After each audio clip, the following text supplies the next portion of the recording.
வணக்கம். நம்ம டெய்லியும் prelims and mains point of வியூல 5 கொஸ்டின்ஸ் கரண்ட் அஃபேர்ஸ்ல பார்க்குறோம். இன்னைக்கு என்ன கொஸ்டின்ஸ் இருக்கு அப்படின்னு சொல்லி பார்ப்போம். First one, consider the following statements. அதாவது Japanese encephalitis is a zoonotic viral disease அப்படின்னு சொல்லி கொடுத்துருக்காங்க. இது வந்து ஒரு ஜூனோட்டிக் வைரல் டிசீஸ் அப்படின்னா விலங்குகள்ல இருந்து மனிதர்களுக்கு வரக்கூடிய நோய். அது இல்லாமல் இது வந்து ஒரு வைரல் டிசீஸாகவும் இருக்கு. It is spread by culex mosquitoes அப்படின்னு சொல்லி கொடுத்துருக்காங்க. இதுவுமே கரெக்ட் தான். கியூலெக்ஸ் மஸ்கிட்டோஸ் அப்படிங்கிற ஒரு வகையான மஸ்கிட்டோ, எப்படி நம்ம ஃபீமேல் அனோஃபிலஸ் மஸ்கிட்டோ அந்த மாதிரிலாம் சொல்றோம் இல்லையா, அந்த மாதிரி கியூலெக்ஸ் அப்படிங்கிறது ஒரு மஸ்கிட்டோ டைப். அந்த மஸ்கிட்டோ தான் நமக்கு இந்த ஜப்பானிய மூளை காய்ச்சல் நமக்கு தருது. ஓகேவா? இது வந்து ஹைலி ஃபேட்டல் டிசீஸ். அதே மாதிரி இது வந்து நம்மளுடைய சென்ட்ரல் நர்வஸ் சிஸ்டம் அதை தான் வந்து பாதிக்கும். சரியா?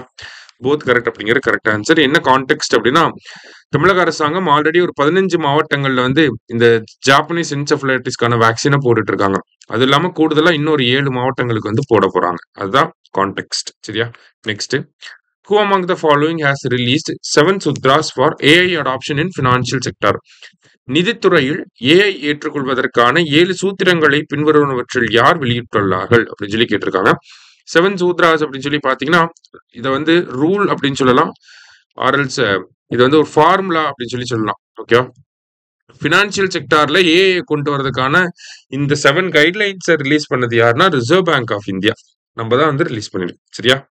அடுத்தது, India's first commercial satellite constellation will be built by அப்படின்னு சொல்லி கேட்டிருக்காங்க. இந்தியாவின் முதல் வணிக செயற்கைக்கோள் தொகுப்பை யார் உருவாக்க உள்ளனர் அப்படின்னு சொல்லி கேட்டிருக்காங்க. சரியா? ஸோ இந்த கன்ஸ்டலேஷனை வந்து உருவாக்க போறது யாருன்னா பிக்சல் ஸ்பேஸ் இந்தியா அப்படிங்கிறவங்க, இவங்க தான் வந்து உருவாக்க போறாங்க. மொத்தம் வந்து இந்த கான்ஸ்டலேஷன்ல 12 எர்த் அப்சர்வேஷன் சேட்டலைட்ஸ் வந்து இருக்க போகுது. சரியா? ஸோ நம்ம எர்த் அப்சர்வேஷன் சேட்டலைட் அப்படிங்கிறப்ப நம்ம டைரக்டா இண்டிஜினியஸா நம்ம டேட்டாவை உருவாக்க போறோம். எர்த் ரிலேட்டடா எர்த் அப்சர்வேஷன் டேட்டாஸ் எல்லாத்தையுமே. சரியா? ஸோ பிக்சல் இந்தியா அப்படிங்கிறவங்க தான் இதை நமக்கு பண்ணித்தர போறாங்க. 1200 கோடி ரூபாயில இதை பண்ணித்தர போறாங்க. இது வந்து PPP மாடலுக்கு கீழே இஸ்ரோவும் இந்த கம்பெனியும் சேர்ந்து பண்றாங்க. அடுத்தது, A 13th century hero stone has been found near Mettur. Mettur அருகே 13ஆம் நூற்றாண்டைச் சேர்ந்த ஒரு நடுக்கல் கண்டுபிடிக்கப்பட்டுள்ளது. இது கரெக்ட் தான். ஃபர்ஸ்ட் ஸ்டேட்மெண்ட் கரெக்ட் தான்.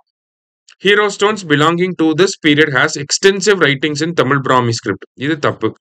இந்த காலகட்டத்தைச் சேர்ந்த நடுக்கல்லில் தமிழ் பிராமி எழுத்துக்கள் விரிவாக பயன்படுத்தப்பட்டுள்ளன. அதாவது சங்க காலத்துல கிடைக்கப்பட்ட நடுக்கல்ல மட்டும்தான் தமிழ் பிராமி எழுத்துக்கள் இருக்கும். சங்க காலத்துக்கு அப்புறமா கிடைக்கப்பட்ட நடுக்கற்கள்ல வந்து பாத்தீங்கன்னா அந்த வீரர்களுடைய அந்த வடிவங்கள், அந்த பெயிண்டிங்ஸோ இல்ல ஸ்கல்ப்சர்ஸோ மட்டும்தான் இருக்கும். அதே மாதிரிதான் 13ஆம் நூற்றாண்டுல கிடைச்ச இந்த மேட்டூர் கல்வெட்டு, அந்த நடுக்கல்லையும் பாத்தீங்கன்னா அந்த ஒரு போர் வீரரோட ஒரு உருவத்தை தான் வந்து செதுக்கி வச்சிருப்பாங்க. சரியா? சோ தமிழ் பிராமி அப்படின்னு சொல்லி வர்றப்ப இந்த இடத்துல சங்கம் ஏஜ்ல மட்டும்தான் தமிழ் பிராமி கல்வெட்டுகள், தமிழ் பிராமி நடுகற்கள் வந்து கிடைக்கப்பட்டிருக்கும். சரியா? சோ செகண்ட் ஸ்டேட்மெண்ட் தப்பு. ஃபர்ஸ்ட் ஸ்டேட்மெண்ட் மட்டும் தான் கரெக்ட். ஆப்ஷன் ஏ தான் கரெக்ட் நமக்கு. சரியா? லாஸ்டா, world line day is observed on August 10, உலக சிங்க தினம் ஆகஸ்ட் 10. ஸோ இதை பொறுத்த வரைக்கும் பார்த்தீங்கன்னா நமக்கு 674ல இருந்து 891 நம்மளோட டைகர்ஸோட கவுண்ட் வந்து இன்க்ரீஸ் ஆயிருக்கு. ப்ராஜெக்ட் லைன் அப்படிங்கிறது எப்போ வந்திருக்கும் அப்படின்னா நமக்கு 2020 வந்து கொண்டு வந்திருப்பாங்க. 2020 ஆகஸ்ட் 15. அதே மாதிரி இந்தியாவில் ஏசியாட்டிக் லைன் மட்டும்தான் இருக்கு. அதுவும் எங்க மட்டும்தான் இருக்கு அப்படின்னு சொல்லி பாத்தீங்கன்னா கிர் ஃபாரஸ்ட்ல மட்டும்தான் இருக்கு. குஜராத்ல இருக்கக்கூடிய கிர் ஃபாரஸ்ட்ல மட்டும்தான் இந்த சிங்கங்கள் வந்து இருக்கு. சரியா? இன்னைக்கு 5 கொஸ்டின்ஸ் பார்த்திருக்கோம். தேங்க்யூ. சுரேஷ் IAS அகாடமி, வெற்றியின்